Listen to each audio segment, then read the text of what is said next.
«Эхо Москвы» в Уфе и общественная организация «Берзямлек» представляют рубрику «Говорим по-башкирски». Отопление. Йылылык. Включить отопление. Йылылык бирү. Включить отопление. Йылылык бирү.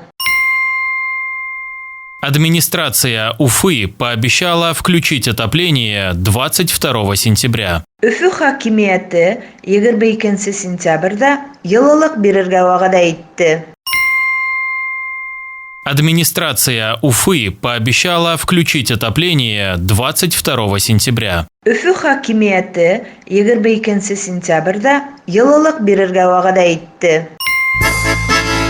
«Эхо Москвы» в Уфе и общественная организация «Берзямлек» представляют рубрику «Говорим по-башкирски».